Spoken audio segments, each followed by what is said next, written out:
Yo empecé a consumir drogas a los 14 años, fue mi primer tabaco de marihuana. Tenía 14 años, cuando yo caí preso ya yo llevaba 19. O sea que yo llevaba 5 años consumiendo drogas. 5 años consumiendo drogas siendo un muchachito. Yo a los 14 años yo andaba con cuchillos, a los 15 ya yo sabía lo que era tener revólveres. En ese tiempo nadie tenía revólver, nosotros en el punto de droga teníamos revólver. En las calles empecé a conocer las drogas, el mundo en ese sentido. ¿Qué es lo más difícil que un joven puede vivir vendiendo drogas en las calles? Cuando tú estás en ese mundo, tú estás ciego y a ti te causa placer. O sea, tú estás tan ciego que lo que tú haces te causa placer. Tú te sientes bien con lo que tú estás haciendo. Pero evidentemente uno no lo entiende en el momento, pero ahora yo entiendo que es parte de una atadura. Tú te sientes bien, tú sientes que a ese mundo es al que tú perteneces, que eso es lo que te gusta y que tú no quieres nada más. O sea, tú sabes lo que tú amanecer, o sea, salir a las 6 de la tarde y volver a las 6 de la mañana a tu casa. Y eso hacerlo todos los días. Todos los días, estar en un punto de droga todos los días, de 6 a 6, todos los días, eso destruye. Dios le bendiga, pueblo del Señor, que está ahí conectado en este día. Su hermano Jonathan Pascual les saluda. Estamos en una entrevista más que sé que será de gran bendición. Este hombre de Dios es un hombre el cual respeto y admiro, así que quiero que también le den el mismo cariño como yo se lo he dado a él. Hemos estado detrás de él desde hace mucho tiempo. No había sido posible por algunas razones, pero hoy está aquí con nosotros para testimonio a todas las naciones que nos están viendo de toda la tierra. Yo quiero que él se presente, mi hermano, el profeta, evangelista, pastor Samuel Castillo. Amén, amén, amén. Muchas bendiciones, mi querido hermano Jonathan, y muchas bendiciones también a tu audiencia, cada uno de ustedes que están ahí. Para mí es un gran gozo, una gran bendición poder estar aquí en esta plataforma, en esta plataforma que ha sido ya de mucha bendición para mucha gente en el mundo, y que vemos y seguimos y vemos el trabajo que han hecho, y estar aquí para mí en verdad es una honra, y le agradecemos de antemano la invitación. Amén, hermano mío, amén. El placer es mío, de verdad que sí. He visto muchos mensajes que has podido impartir en diferentes congregaciones, y de verdad que ha sido de bendición para muchos que te han podido escuchar. Yo recuerdo que cuando estaba donde Carlos Jerónimo Pagante, llegué a ver predicando allá. Sí. Te vi en una congregación del pastor José Díaz también, unas 7 horas, que esas 7 horas me marcó para siempre. Nos tuvieron otros ministros también de San Pedro de Macorís, fue algo impactante. También te llegué a ver en una vigilia que hizo el pastor Freddy Ferration, una vigilia que hizo ahí que el 24 de abril, que también fue algo extraordinario. Y verte fluir es algo que motiva a la juventud. Cuando ese tiempo yo era joven, bien joven, apenas estaba iniciando en el Evangelio. Amén. Y es algo que impresiona. Y hay personas que te conocen fluyendo en este fluir, en lo profético, en lo evangelístico, en lo pastoral, pero no conocen tu historia, no conocen dónde tú vienes, no conocen tu principio, a dónde Dios te llama y todo eso. Y quisiéramos conocer un poquito de tu historia, para que la gente pudiera identificarse contigo y conocer cómo tú llegaste hasta donde estás.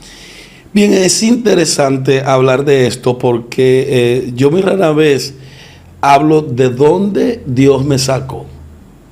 Por razones personales que uno entiende que en el momento no es necesario y que a lo mejor tiene otra cosa que decir, pero yo conocí al Señor en un momento muy difícil de mi vida.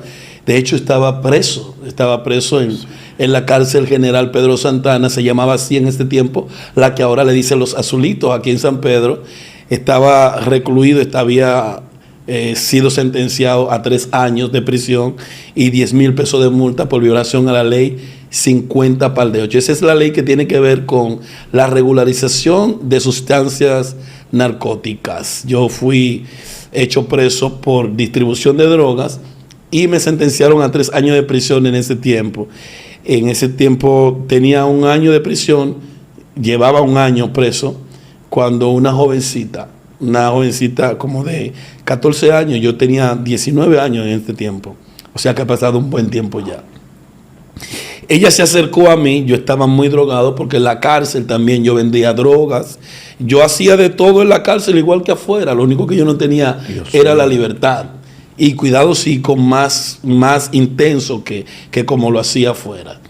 Y yo estaba muy drogado, yo estaba así fuera de mi juicio cabal. Y cuando la jovencita se me acerca me dice, Jesús te ama. Eso fue lo único que ella me dijo. Ella no me dijo más nada, ella me dijo, Jesús te ama. Yo, a pesar de que estoy bajo los efectos de droga, ella me mira y yo la miro y le digo a ella, si Él me amara, yo no estaría en la situación en la que yo estoy ahora. Me estoy fumando un cigarrillo y le tiro el humo casi en la cara a la niña. Y me voy, me quito el poloche que tengo y voy caminando. Pero en el camino, mientras voy caminando, voy escuchando esa voz en mi oído. Era la voz de la muchacha que yo oía, pero luego yo entendí que no era la voz de ella. Porque lo que pasa es que a veces Dios se va a valer de medios para Él poder comunicarse con la gente con lo que ya uno esté familiarizado. Por ejemplo, si tú tienes un pastor y Dios quiere hablar contigo y te lo quiere mostrar en un sueño, a la persona que posiblemente tú veas es a esa persona que tú consideras en preponderancia con relación a tu vida para Dios hablarte. Por ejemplo, ahí está el caso de Samuel. Cuando Samuel escuchó la voz de Dios, ¿a dónde quién fue? ¿Donde Elí? Fue donde Elí. ¿Y qué dijo? ¿Me llamaste? Porque la voz de Dios, él confundió la voz de Dios con la voz de Elí.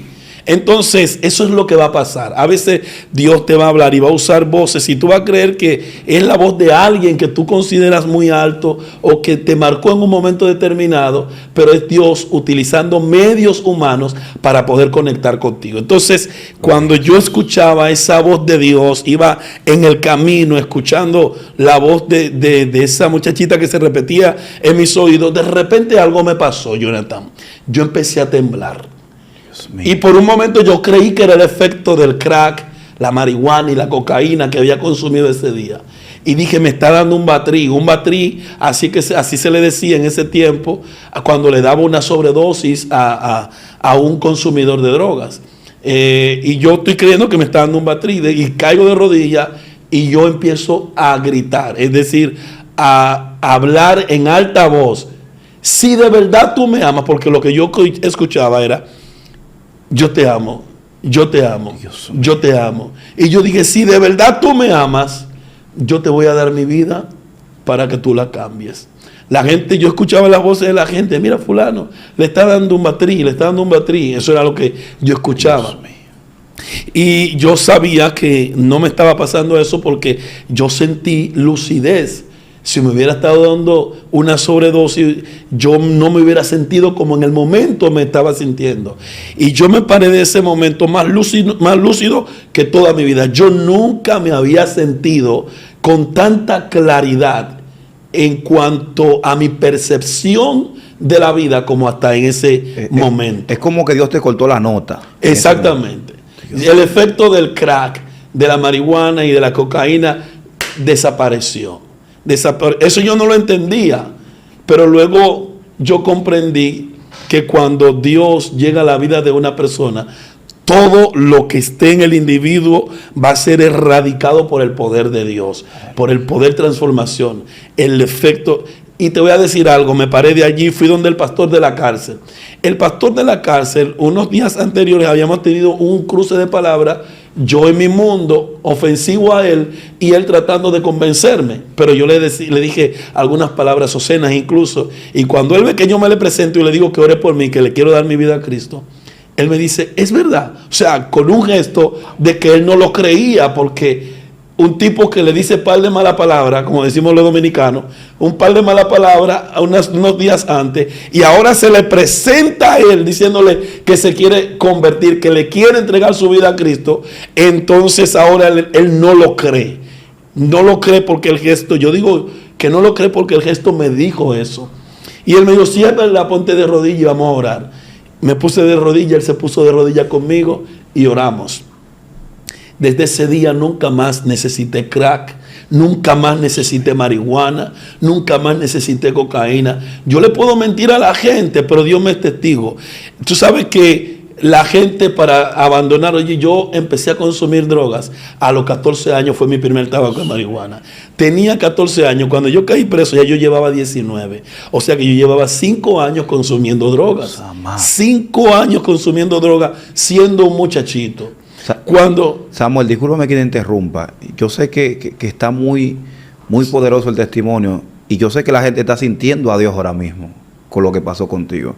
Pero tengo que adentrarme en esta parte. ¿Cuáles fueron las circunstancias que te llevaron ahí desde los 14 años, ahora a los 19, cae preso? ¿Qué circunstancias te llevó ahí? Bueno, fíjate, yo crecí, yo soy de aquí, del barrio Placer Bonito. Sí. Y sí, hay un sector que se llama la zona rebelde. Es un sector que era un sector muy bajo mundo. En ese tiempo, de Placer Bonito, ese sector lo tenían aparte. Y yo nací y me crié ahí. Ahí de lo que yo veía era violencia, alcoholismo, prostitución. Ese fue el ambiente en el que uno creció en el barrio.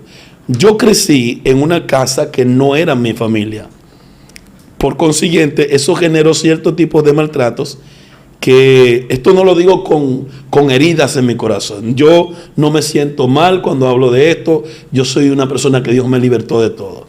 Pero eso fue creando en mí una especie de odio, de rencor. Y cuando yo veía que alguien quería como estar por encima de mí, la actitud con la que yo veía a la persona era como una actitud agresiva. Yo a los 14 años yo andaba con cuchillos, a los 15 ya yo sabía lo que era tener revólveres. En ese tiempo nadie tenía revólver, nosotros en el punto de droga teníamos revólver. Dios mío. Entonces, yo crecí en ese ambiente, en una familia disfuncional donde los insultos eran constantes y eso me hizo crecer ese odio y ese deseo como de vengarme de lo que me trataron mal. Pero ¿qué pasa? Que eso se canalizó hacia las calles. En las calles empecé a conocer las drogas, el mundo en ese sentido, y terminé en ahí donde ya habíamos contado, preso, y el Señor tuvo misericordia de mí allí. Esas fueron las circunstancias como yo llegué a ese mundo. O sea, ¿qué estoy diciendo con esto? Que a veces nosotros vemos a las personas que están en la calle y no sabemos por qué están allí. Pero ese es el resultado de las familias de donde vienen, el trato que han tenido, no saben lo que es amor, no saben lo que es el abrazo, el consejo de un padre. Yo no te puedo decir, como no crecí con mi papá es un hombre muy correcto. Pero como yo no crecí al lado de él, no te puedo decir que un día él se sentó conmigo a aconsejarme. ¿Tú entiendes? Sí. O sea, eso pasó conmigo, no con los demás hijos de él, porque yo no crecí. Pero te digo que mi papá es un hombre muy recto, muy correcto. Pero no tuve esa suerte. ¿Tú entiendes que esto marca a un niño cuando no crece en el seno familiar? Definitivamente, definitivamente. Es irreemplazable el amor paterno y el amor materno. El cuidado de una madre, el cuidado de un padre es irreemplazable. Y eso no solamente lo digo por la experiencia de mi vida, lo digo además por mis hijos. No es lo mismo cuando tú cuidas a tus hijos, cuando tú estás ahí con ellos, a cuando otra persona los está cuidando. Eso nunca va a ser igual. El amor es diferente, el consejo es diferente, la libertad con la que se cuida a los hijos es diferente. Entonces, esas son características de la vida que son irreemplazables, insustituibles. No se puede sustituir a un padre, no se puede sustituir a una madre. La ausencia de esto puede redundar en comportamientos como lo que yo viví. Y eso es lo que vemos, eso es un patrón repetitivo en la sociedad. ¿Tú crees que por eso tú entraste a vender drogas? Y otra cosa quiero preguntarte, ¿qué es lo más difícil que vive una persona? Porque hay gente que va a escuchar tu entrevista ahora mismo y sé que padres van a compartir esto con sus hijos que están metidos en ese mundo. Esta parte yo no la conocía de ti, Samuel. Ok. ¿Qué es lo más difícil que un joven puede vivir vendiendo drogas en las calles? Uy, es que es un mundo de experiencias tan oscuras que yo te puedo decir, no te pudiera como clasificar esto es lo más difícil. Porque cuando tú estás en ese mundo, Tú estás ciego y a ti te causa placer. O sea, tú estás tan ciego que lo que tú haces te causa placer. Tú te sientes bien con lo que tú estás haciendo. Pero evidentemente uno no lo entiende en el momento, pero ahora yo entiendo que es parte de una atadura. Tú te sientes bien, tú sientes que a ese mundo es al que tú perteneces, que eso es lo que te gusta y que tú no quieres nada más. O sea, tú sabes lo que tú amanecer, o sea, salir a las 6 de la tarde y volver a las 6 de la mañana a tu casa. Y eso hacerlo todos los días, estar en un punto de droga todos los días, de 6 a 6, todos los días, eso destruye. Y tú eres un jovencito de 15, de 14, y esto es importante porque nuestra sociedad hoy en día necesita una intervención en ese sentido. ¿Tú sabes por qué? Porque cuando yo miro alrededor, en los lugares donde uno frecuenta, son los niños que están en las calles. Son niños de 15, de 16. Entonces necesitamos una intervención, pero 911, urgente, para que este flagelo pueda por lo menos disminuir. Y nosotros como iglesia tenemos la responsabilidad de llevar el poder del evangelio a esos lugares. A mí no me transformó Hogares Crea. Y tal vez no debí mencionar el nombre, pero ninguna institución que trate con ese tipo de comportamientos me pudo transformar, no me transformó. O sea, aunque no busqué la ayuda de profesionales, vi muchos que estaban ahí conmigo que la buscaron y no les funcionó. De hecho, los veo por la calle comiendo de los zafacones, viviendo en las calles, que tú lo ves y tú te asustas. Y cuando yo lo veo, yo le doy gloria a Dios. ¿Sabes por qué? No por la condición en la que ellos están, sino porque así hubiera estado yo, o quizás peor. Entonces, yo creo que la ausencia de padres, la ausencia de ese cuidado, la irresponsabilidad de los padres va a generar niños así, con ese tipo de comportamiento. Niños que van a ir a buscar un refugio en la droga, que van a ir a refugiarse en la calle, que van a ir a refugiarse donde un amigo, que lo primero que le va a dar el amigo es un tabaco de marihuana. Y después del tabaco de marihuana le va a dar un pedazo de crack. Y después del pedazo de crack le va a dar cocaína. Y cuando él quiera despertar, y él va a estar atrapado en el pulpo de la droga. Señores, entonces, ¿cómo se evita eso? Con el cuidado de los padres. Padres que estén ahí. Padres que estén velando por sus hijos, velando por su familia. Y te repito, claro que sí, que la ausencia de los padres va a generar niños con ese comportamiento. El día que a ti te atraparon, para tú caer preso, y que posiblemente te cantaron 3 años, ¿qué tú hacías ese día y cómo te atraparon? Ese día yo recuerdo, eso fue una redada, eso fue miércoles, un día miércoles 22 de diciembre del año 1998. Si tú lo buscas, hace una retrospectiva en el calendario, tú verás que hasta cae miércoles. Miércoles 22 de diciembre del año 1998. Yo recuerdo que yo estaba arreglando un cuartico, una habitación, que era ahí donde yo me iba a mudar. La estaba poniendo, según mi criterio, bien bonita, para yo estar ahí. Esa noche no quedé ahí. Estaba en la habitación de un amigo. Y en la madrugada oigo que nos tocan la puerta. Fue un allanamiento. De hecho, el allanamiento no fue el departamento de drogas, sino que fue una patrulla mixta. Eso quiere decir que había de robo, había narcóticos estaban ahí, narcos estaban ahí y homicidio. Ahí estaban. Y desdichadamente o por suerte, llegaron donde yo estaba, en la habitación donde yo estaba. Tocaron la puerta, ahí habíamos 2 personas y encontraron la droga que encontraron en esa habitación.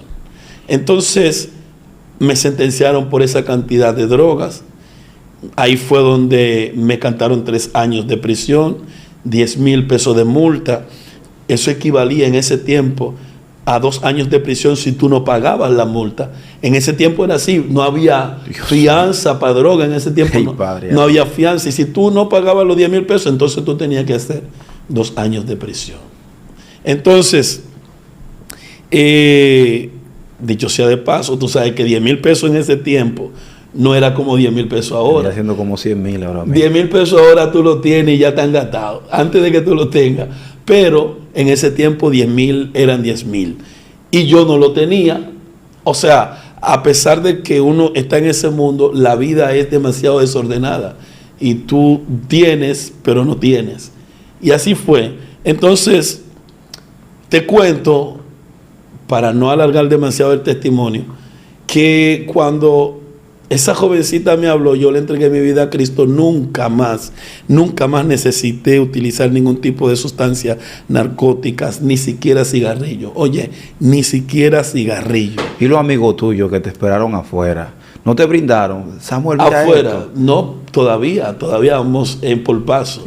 Cuando los amigos en la cárcel, cuando vieron, porque yo tenía un grupo de amigos en la cárcel, porque yo me convertí y en la cárcel duré un tiempo siendo cristiano, dando testimonio.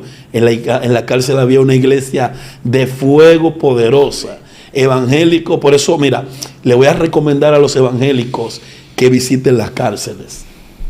Que visiten las cárceles, porque en las cárceles hay evangélicos. Y yo vengo de la cárcel. Y gracias a Dios, después que le entregué mi vida a Cristo, nunca más he vuelto atrás. Nunca más. Hemos tenido situaciones como todo el mundo la tiene, momentos de debilidad donde tú dices, quiero soltar todo, que el enemigo te ministra y tú dices, no sé qué hacer, pero viene la misericordia de Dios, te agarra y te hace entender que sin Él tú no vales nada, que sin Él tú no sirves. Entonces tú le dices, Dios, ayúdame porque no voy a volver atrás. Claro que sí. Le entrego mi vida a Cristo y en la cárcel doy testimonio. Tengo unos amigos por ahí, que no voy a mencionar sus nombres. Uno de ellos está muerto. Éramos tres que no nos separábamos. Uno de ellos está muerto, el otro tengo mucho que no sé de él. Y yo los escuchaba a ellos hablar. Déjalo que le dé deseo de meterse un tabaco. Así era que ellos decían. Déjalo que le dé deseo de meterse un tabaco. Desde que le dé deseo de meterse un tabaco, él va a volver. Y yo en mi corazón no tenía mucho conocimiento. Y yo decía, tú verás, diablo, que no es como tú dices. Tú verás, Satanás, que no es como tú dices. Y pasaron unos meses. Yo apelé a la sentencia de 3 años. Apelé a la sentencia de 3 años. Y en la corte me confirmaron la sentencia. Cuando yo estoy en la corte, algo pasó. Y es que los jueces me preguntaron, ¿qué tienes que decir? Porque en primera instancia, a pesar de que te negaste, encontraron que eras culpable. Y yo le dije, no, yo soy dueño de esa droga. Y se sorprendieron porque yo le estaba diciendo que yo era el dueño. Antes yo decía que no era el dueño, ahora le estoy diciendo que sí. Yo le decía, sí, yo soy el dueño de esa droga. Todo lo que encontraron ahí era mío. Y uno de ellos me miró y me dijo, ¿quién te está manipulando? Algo así fue que me preguntó. ¿Quién te está amenazando? Dinos que te vamos a ayudar. Y yo le dije, no, señor magistrado, con todo el respeto que usted se merece. En primera instancia yo decía que la droga no era mía, porque no conozco al Cristo que ahora conozco. Y si yo les miento a ustedes, no estaría solo mintiendo a ustedes, sino que estaría mintiendo delante del Dios en cuya presencia estoy. Así que haga su trabajo, haga lo que usted considere justo, que aunque mi cuerpo esté preso, mi espíritu está libre. Ya en ese tiempo yo era un predicador en la cárcel, mi hermano. Dios mío. En la cárcel ya yo era un predicador. La gente en la cárcel me decía, mira, ahí viene el pastor. Ya en ese tiempo cuando yo apelé, eso era algo terrible, tremendo. Cuando yo le dije eso a ese juez, yo pude ver en su mirada el deseo de sacarme de la cárcel. Pero él no lo podía hacer porque yo me estaba declarando culpable. Dios mío. Él no podía declararme inocente porque yo me estaba declarando culpable. Se fueron, no me hicieron más preguntas. Se fueron, deliberaron y cuando volvieron me confirmaron la sentencia. 3 años, 10,000 pesos de multa. Cuando llego a la cárcel hay un problema porque los presos me ven sonriendo y ellos creen que me voy de libertad. Porque vengo contento, vengo feliz, no estoy triste, no estoy llorando, no estoy preocupado por lo que me ha dicho el juez. Ellos creen que yo me voy de libertad. Varón se va, varón todo el mundo. Le dije, no, me confirmaron la sentencia. No, usted está muy feliz para... Nadie lo creía. Y yo le dije a ellos, lo que pasa es que mi libertad no es en el cuerpo, es en mi corazón. Yo soy libre en mi corazón. Yo soy libre en el espíritu. Yo le decía a ellos. Pasó el tiempo, pasaron como 2 meses más. Yo tenía 2 años ya, 5 meses de prisión. Y estoy en una habitación orando. Me faltaban 7 meses para cumplir mi sentencia. Me faltan 7 meses para cumplir la sentencia. Y los 10,000 pesos que tengo que buscarlo. Y mientras eso aparece, hay que ir cumpliendo cárcel también. Pero estoy orando un 27 de febrero del año 1999. 27 de febrero, no, del 2001. Del 2001, sí. 27 de febrero del 2001. Tú pasaste el año 2000 preso, donde decían que el mundo se iba a acabar. Ok, yo estaba preso. ¿Tú te acuerdas el huracán George? Sí. ¿Cuándo fue el huracán George? El 99. En el 98. 98, el 99. 22 entró exactamente el 22. Ok, corrijo, yo caí el 18. Estoy confundiendo la fecha, el 18. Entonces llega el huracán George. Y en el huracán George yo estoy preso. En esos mismos días yo caí preso, los días del huracán George. Entonces, cuando estoy en esa habitación orando, viene un varón de la iglesia, un varón de Dios, me toca el hombro. Y yo sabes que en la cárcel teníamos un código, lo evangélico. El código es que cuando una persona está orando, nadie puede molestarlo. Ese era el código. Pero ese varón se le olvidó el código, me tocó el hombro y me dijo, levántese varón, mire, y me mostró un periódico en el que aparecía mi nombre. Fulano de tal, libre por indulto presidencial. Santo Dios. Y yo decía, pero por indulto. Presidencial. Sí, porque el presidente cada 27 de febrero le daba una libertad por buen comportamiento a alguien. Yo, pero por indulto. Pero ¿qué pasa? Que no es una mentira, que todo el mundo sabe que para un preso recibir un indulto tiene que tener muy buenas relaciones. Muy buenas relaciones. Y yo relaciones no tenía. Yo ni siquiera abogado tenía. El abogado que subía conmigo era un abogado de oficio. Y yo no tenía buenas relaciones, no tenía. Y yo dije, pero indulto. ¿Y quién me hizo en los movimientos? ¿Quién fue? Y yo no entendía. Lo que sí sé que ese día me paré rápido, fui busqué 2 o 3 camisas de las que tenía y salí rápido, porque cuando eres libre por indulto, tienes que irte rápido de la cárcel. Porque los guardias te cuidan, porque si a ti te pasa algo siendo libre, a ellos pueden tener problemas. Entonces sacan a uno rápido y cuando voy saliendo, oigo que uno me grita, te doy 3 meses para que tú vuelvas. Te doy 3 meses. O sea, el enemigo me estaba poniendo fecha de vencimiento. Él decía que yo iba a volver. Y han pasado 26 años. 26 años de eso. Y estamos aquí dándole la gloria a Dios. Hemos visto a Dios en muchísimas maneras y todavía queremos ver más de Dios. 26 años han pasado. El enemigo siempre pone fecha de vencimiento. El enemigo siempre va a querer desmeritar lo que Dios está haciendo con alguien. Pero todo va a depender de cómo tú decidas avanzar en el camino. Y yo creo que Dios me escogió para algo poderoso, y hasta no ver eso, no me voy a quedar tranquilo. Hay cosas que hemos visto.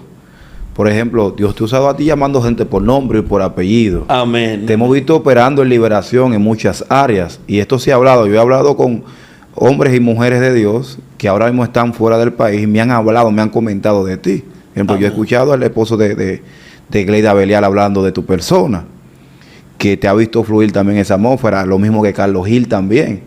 Entonces, ¿cómo tú empezaste a operar en este tipo de atmósfera, en este tipo de ambiente espiritual, donde Dios te usaba con ese poder y con esas manifestaciones?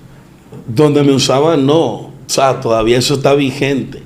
Sí, digo porque me estoy refiriendo al pasado. Ok.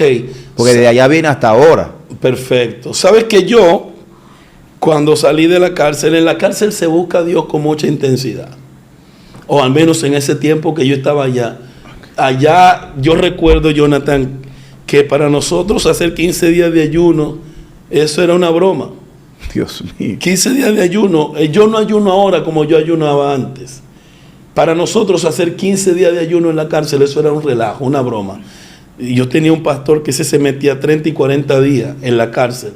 Y cuando yo te digo 30 y 40 días, eso es corrido, sin interrupción de nada.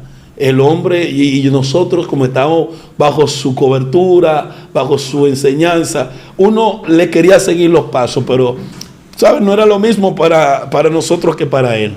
Y uno creció buscando a Dios. Cuando yo salgo de la cárcel, llego a la iglesia a la que pertenezco y me conecto con unas personas que eran predicadores y que buscaban mucho de Dios. Estoy hablando del evangelista Rafael Frías y Santos Ruiz, que eran hombres que en ese tiempo predicaban mucho. Eran de la gente que estaban junto con Isaac Pimentel, Santo Payne, Juan Carlos Harrigan en ese tiempo. Y yo me conecté con esas personas y seguí buscando a Dios. Yo recuerdo que la primera campaña que yo prediqué... Que honramos la vida de Juan Carlos Harrigan, que ve nuestro programa. Amén. Que Dios lo honre, el apóstol. Amén, gloria a Dios.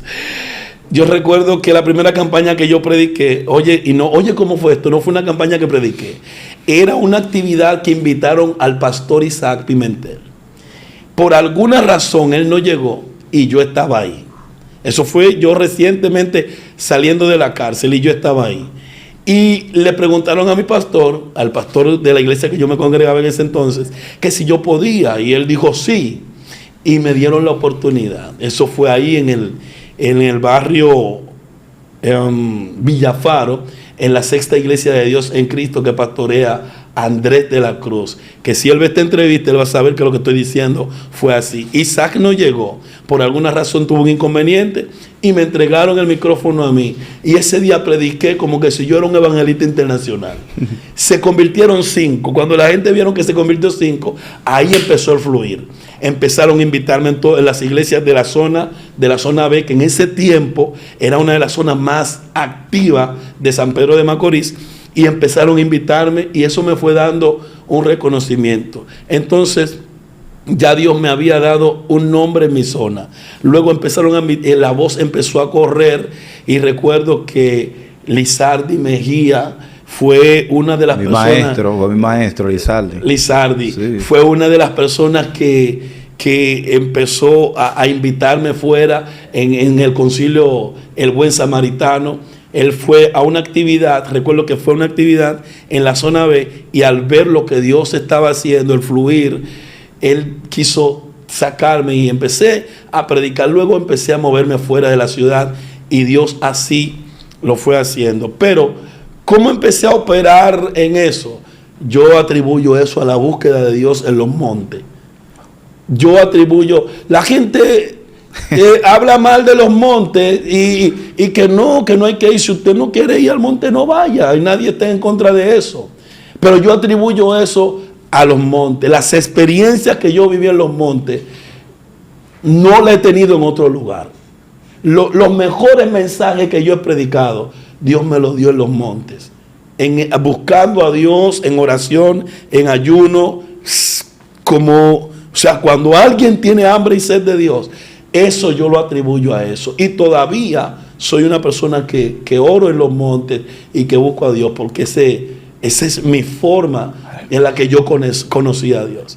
Amamos la gente que están en los institutos. Yo soy un hombre estudioso de la palabra también. Yo estudio la palabra, tengo muchos años estudiando, pero también queremos decir que si no ofende a nadie que nosotros estemos y busquemos a Dios en los montes, entonces Yo digo lo mismo. También eso hay que respetar. La unción de monte no es lo mismo, que tú trancaste en tu casa o trancaste en una iglesia. No es lo mismo. Hay algo diferente, hay un misterio ahí. Jonathan, yo recuerdo que cuando yo salía, yo hice una campaña en Atomayor. En ese tiempo estaba vivo el pastor Eduardo Díaz, conocido como Lolo en Atomayor. Y yo recuerdo que yo iba a una cueva que hay en el Batey, Hoyo el Toro. No sé si tú has ido a esa cueva. No. Esa cueva, Jonathan, es una cueva que cuando tú entras, tú ves el ambiente aquí, pero hay otro hueco allá, otra cueva, que cuando tú entras ahí tú no ves nada. Tú prendes una luz y la oscuridad es tan densa que la consume. En esa cueva yo recuerdo que nosotros nos acostábamos y cuando apagábamos la vela yo escuchaba los pasos de la cacata. Cuando prendíamos efectivamente una cacata. Así era, en esa cueva era que uno buscaba de Dios. Entonces yo recuerdo que yo salí de esa cueva, duramos en esa cueva 7 días sin salir de la cueva. Cuando fui para Atomayor esa campaña, Jonathan, es impresionante. La gente caía endemoniada a kilómetros dentro de su casa. Yo recuerdo que a nosotros nos traían la gente endemoniada a la tarima, que eso daba pavor. Tú le veías, el que no estaba en el espíritu hasta se asustaba. Era algo impresionante. ¿Y de dónde uno sale con eso? Es de esa experiencia que uno tiene en los montes. Yo creo que no es lo mismo. Dios mío. ¿Cuáles experiencias tú has considerado que te han asustado? O sea, ¿cuáles manifestaciones tú predicando en una campaña, en una actividad, te han causado pánico, pavor, que tú has dicho, pero Dios mío, esto está fuerte? Experiencia, bueno, en las campañas, ¿qué te digo? No he tenido experiencias como que me asusten. O sea, al contrario, he vivido experiencias que he dicho, Dios está aquí y lo que hago es que me tiro al piso y suelto el micrófono y dejo que Dios hable. Y que Dios haga lo que Él quiere hacer. He tenido ese tipo de experiencia. Ahora, yo te puedo contar algo que me pasó, que eso sí me causó miedo en el momento.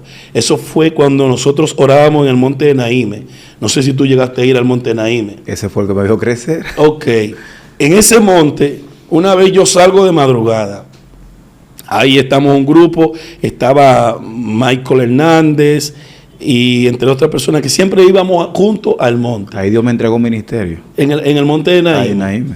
Y salgo de madrugada y veo que el ambiente está como, y empiezo a clamar, pero empiezo a clamar en un ambiente de guerra espiritual. Tú sabes mucho de eso.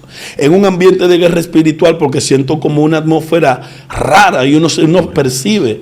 Y cuando de repente se me aparecen 5 personajes. 5 personajes, y cuando yo miro estoy rodeado. Y cuando le miro la piel, los personajes, esto va a parecer una película de ficción. Los personajes tienen como la piel como espinosa, pero es como negra.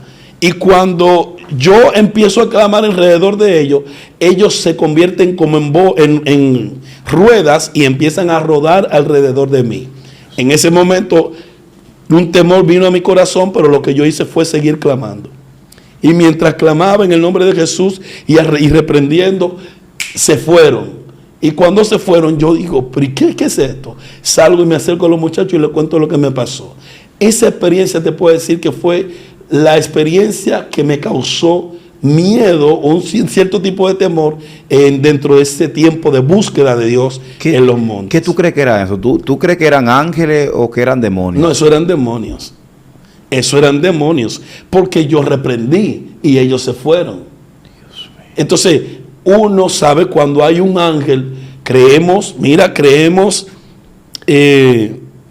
vehementemente en el ministerio angelical. Creemos que eso está activo, que los ángeles están operando, como dice la Sagrada Escritura, que son servidores a favor de los que han de ser salvos. Ministros a favor de los que han de ser salvos. Entonces, creemos en ese ministerio, creemos en el ministerio angelical.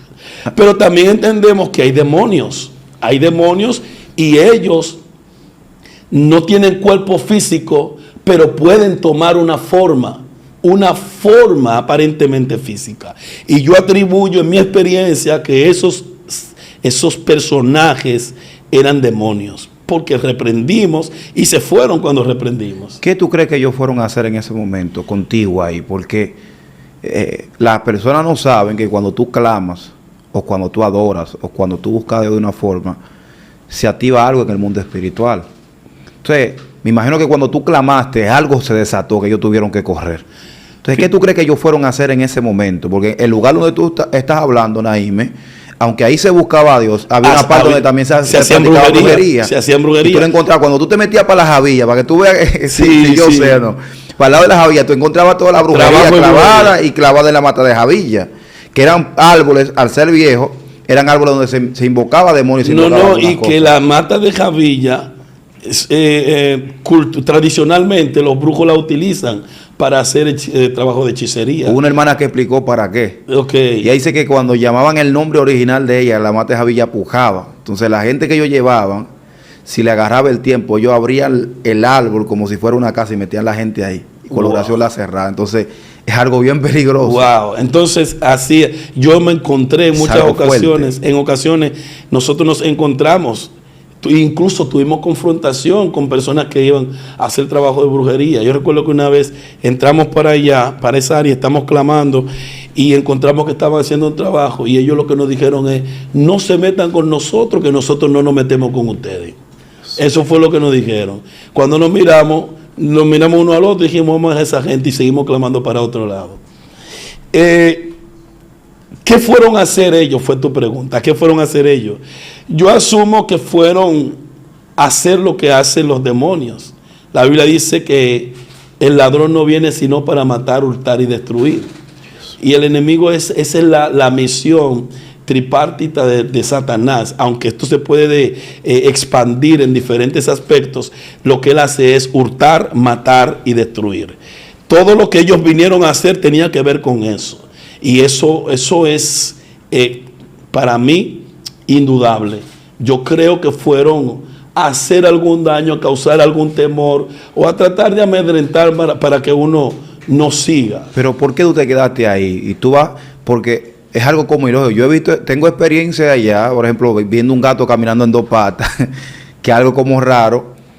¿Por qué tú te quedaste ahí? Fuiste donde tus amigos a contárselo en vez de irte a tu casa, porque es una experiencia. Yo mismo hubiese visto algo así. Yo no voy por mucho tiempo al monte, te lo estoy hablando ya en mi persona, yo.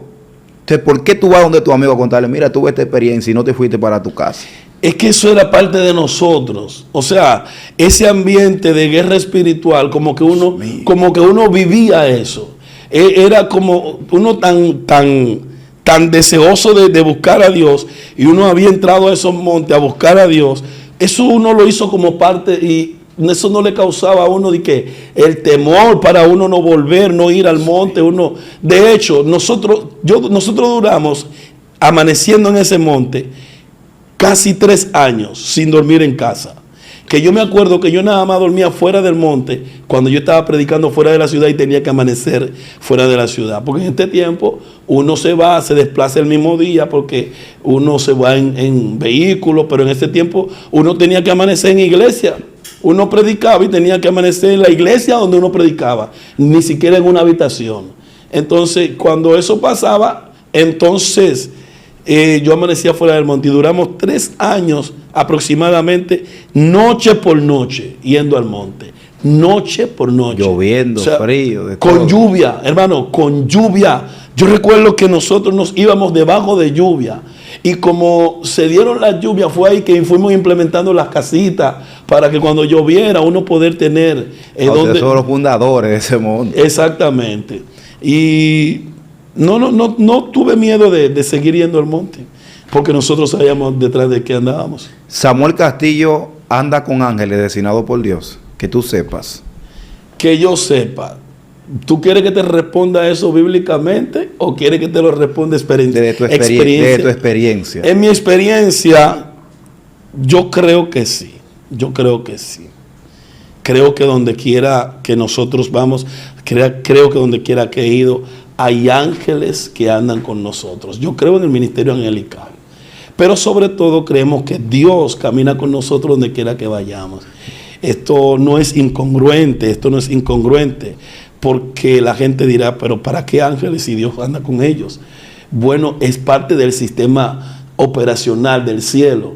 Dios está conmigo, pero Él quiere que sea por medio de los ángeles que se desaten algunas cosas. Sí, porque fíjate algo, Pedro tenía al Espíritu Santo, fue encarcelado, el ángel fue y sacó a Pedro, y cuando va a la iglesia, esta jovencita llamada Rode, dice que dejó a Pedro afuera pensando que era el ángel de Pedro, o sea que Pedro tenía un ángel que aparentemente se había encontrado con ellos.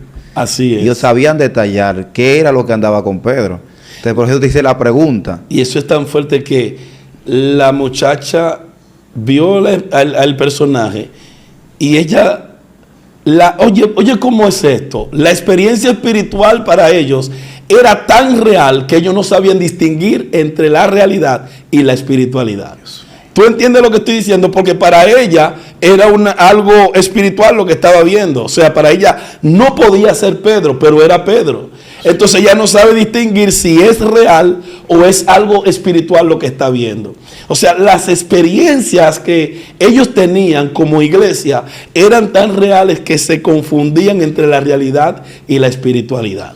Eso es impresionante. Entonces ese es otro nivel donde nosotros como iglesia necesitamos incluso entrar en este tiempo, donde el nivel de lo espiritual sea tan extraordinario que nosotros no logremos distinguir entre lo real o lo espiritual. O sea, cuando digo lo real, me refiero a lo material, entre lo material y lo espiritual. A lo palpable. A lo palpable. O sea, las experiencias espirituales para ellos eran como las experiencias naturales, como las experiencias humanas. Era hablar con un ángel, era como si estuvieran hablando con Dios, con una persona normal. Porque por eso es que ella ve y dice, es el ángel que está ahí. No es Pedro, es el ángel de Pedro. Entonces, ves cómo se muestra en ese texto, cómo operaba la iglesia, cómo caminaba la iglesia. Y es algo profundo, porque ver el inicio de cómo nace la iglesia, cómo nace esa iglesia en específico, es algo impresionante. Pedro, un hombre que sacaba espada, volaba oreja. De repente Jesús le dice, no salgan hasta que no reciban el Espíritu Santo. Se trancan durante 10 días orando, en número como 120. De repente cuando el Espíritu Santo llega, que comienza a dar un mensaje, miles de personas se arrepienten y después de ahí la iglesia, todos lo tenían en común. Es algo impresionante. Amén, amén. Porque después de ellos trancarse durante 10 días de oración, ayuno, mi hermano, es cuando ellos comienzan a ver la evidencia de lo que Cristo le había dicho. Entonces, buscar a Dios en secreto manifiesta algo demasiado poderoso. Amén. Y es ahí donde la iglesia... esa es mi percepción, no tiene que ser así, pero esa es mi percepción. Yo creo que la iglesia en este tiempo necesita desconectarse de algunas cosas que han sido estorbo al fluir genuino del Espíritu Santo, de la manifestación de Dios, cosas que nos han, ¿qué te digo? Distraído, si se puede decir, nos han distraído un poco y han bloqueado ese fluir de Dios. Yo soy de los que sigo creyendo que el mover pentecostal sigue vivo y que la iglesia pentecostal todavía está vigente. Hay algunos que están diciendo que está lánguido, que está flaco, que tiene anemia, que hay que meterle vitamina. ¿Tú crees que eso sea verdad? Incluso vi un pastor que vino de Estados Unidos, un pastor que se llegó a costear con el ministerio de TV Joshua, y él dijo que en República Dominicana no estamos viviendo un avivamiento. ¿Qué tú piensas de esto? Ellos hablan desde su percepción. Ellos hablan desde su percepción. Porque él habló que lo que hay en República Dominicana es emoción. Pero lo que estamos viendo acá es algo muy poderoso. Él habla desde su percepción porque no está en la campaña tuya donde él ve los demonios chillar, gritar y la gente ser libre. Él no está en las campañas que Dios nos permite ir. Por ejemplo, yo te puedo hablar de un milagro, una mujer que hacía 8 años, una mujer tenía 8 años intentando tener hijos. Y su menstruación había cesado. Y cuando oramos por ella, instantáneamente la mujer empezó a menstruar. O sea, Dios hizo un milagro instantáneo. Y eso, ¿qué pasó entonces? O sea, lo que pasa es que la gente generaliza porque va a ciertos lugares donde no ve eso, donde no ve ese tipo de cosas y generalizan el mover de Dios desde la perspectiva, desde su óptica, desde lo que ellos alcanzaron a ver. pero yo creo que el Pentecostés todavía está vivo. Yo no estoy hablando del sensacionalismo religioso. Yo no estoy hablando de esa falacia que la gente monta, esos espectáculos. Yo estoy hablando de lo evidencial, de eso que tú y yo conocemos, de eso que nadie puede refutar, de eso que cuando tú estás en un lugar y Dios dice estoy aquí, la gente se para, los endemoniados son libres, los cautivos por el pecado son salvados, que es la señal más poderosa de que todavía Dios está vivo. Cuando la persona reconoce su condición pecaminosa y vienen al arrepentimiento, pero todavía el mover de Dios está vigente, y eso lo vamos a ver y lo estamos viendo y lo vamos a seguir viendo, porque hay una generación de hombres y mujeres de Dios que han dicho eso no se ha muerto, y lo vamos a seguir provocando, vamos a seguir viendo a Dios obrando. Y el que no sea, ¿qué te digo? No sea coherente con esta realidad, nosotros respetamos su opinión, pero mientras tanto vamos buscando a Dios hasta que Dios siga fluyendo. La respetamos y no la compartimos. Exactamente. Hermano mío, quisiera que le dé un consejo a la mayoría de juventud que están ahí, hombres y ministros del Señor. Aparte de eso también, quisiera que presentara tus redes sociales, y luego de ahí también quisiera que oraras por ese pueblo que está ahí conectado. Hay un proyecto que quiero anunciarlo por acá. Hay un proyecto que el pastor Samuel Castillo tiene. Ya estamos en proceso de iglesia. Amén, amén. Damos amén. gloria al Señor por eso. Amén. Así que los guerreros que están aquí en esta plataforma, les invito a todo aquel que pueda unirse a esta visión, a que pueda apoyar este ministerio. Y yo sé que se va a expandir y que va a alcanzar muchas vidas a nivel mundial. Así que todo el que pueda apoyar ahí, el pastor va a dejar su número de teléfono. Quiero que me le dé mucho cariño. Es un pastor muy amado, que ha sido una inspiración muy fuerte para mi vida. Pastor, la plataforma de usted. Bien, bien. Me dijiste un consejo. Un consejo para la juventud, los ministerios. Fíjate, yo soy uno de los predicadores que puedo decir que pertenezco a 2 generaciones de predicadores. Y estoy en este tiempo, me siento como si fuera de esta generación, aunque también pertenezco a una generación no que pasó, sino que vino primero. Porque yo soy de los que pienso que lo de Dios no se envejece. Lo de Dios no se envejece, lo de Dios no caduca. Todo va a depender del individuo mismo, porque la Biblia dice que Caleb cuando tenía 80 dijo que estaba como el primer momento. Todo va a depender del individuo, cómo usted lo asuma, cómo usted lo vea. Y como parte de esto, yo quiero aconsejar a los jóvenes de este tiempo, a los ministerios de este tiempo. Quiero decirles muy bien el hecho de que busquemos a Dios, muy bien de que estemos en búsqueda de lo que Dios quiere hacer perfecto. Pero hay algo que me gustaría, no sé, como que los jóvenes ministerios deben corregir en este tiempo.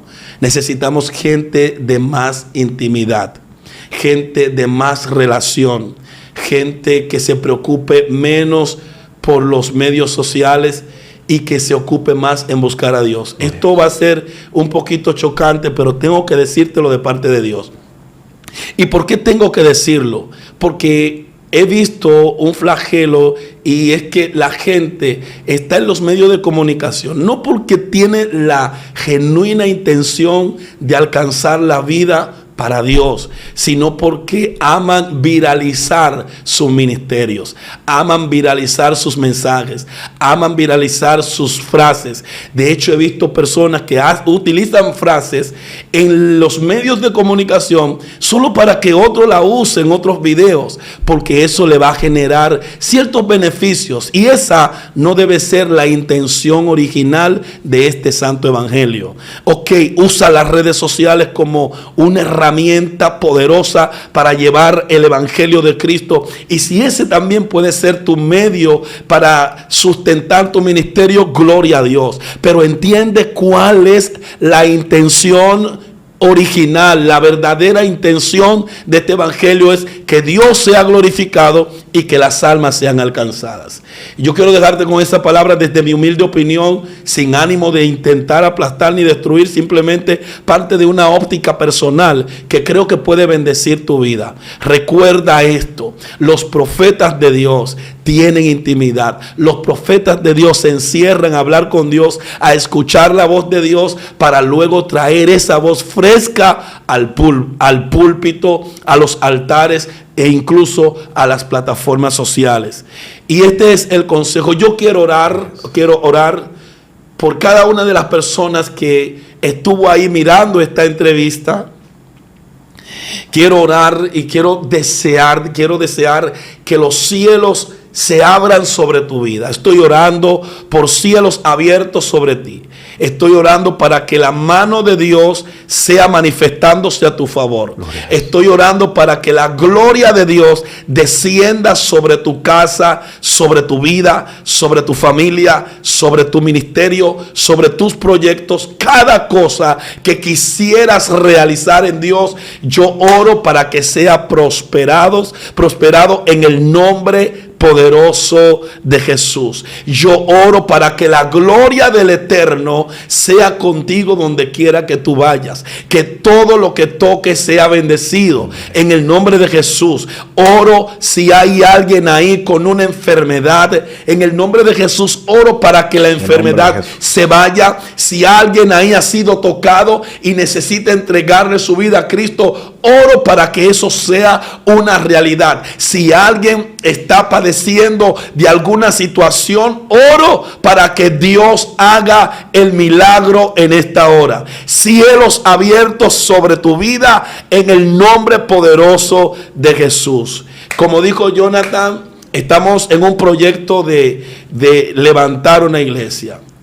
Dios nos había hablado mucho y habíamos postergado porque somos de las personas que no nos movemos hasta no sentirnos plenamente convencidos. Sin embargo, Dios nos había hablado mucho, pero lo habíamos postergado. Pero ahora decidimos creer a Dios y creer que Dios va a hacerlo. Ahora nosotros estamos orando para que Dios traiga a las personas que van a ser parte de esa visión, que van a ser parte de esa historia.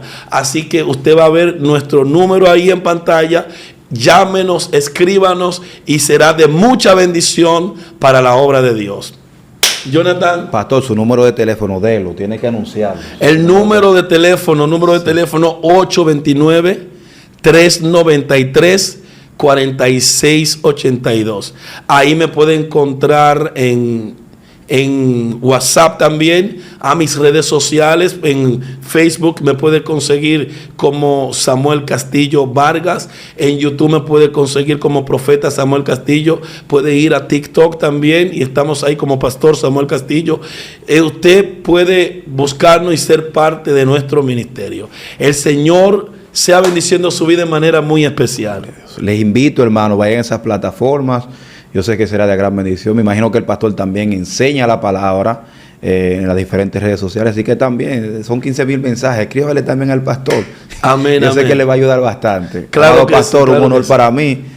Esperamos tenerle nuevamente. Yo sé que pronto va a ser posible. Amén. Los guerreros que están ahí, Dios les bendiga. Para la próxima, entonces, venimos ya no a hablar de testimonio. Exacto. Venimos con un tema en específico. Exactamente. Gloria a Dios. Amén. Así que, por favor, démele cariño aquí en la caja de comentarios. Recuerde suscribirse, activar la campanita, darle la opción todas para que cada notificación le pueda llegar. Su hermano Jonathan Pascual será hasta la próxima. Dios le bendiga.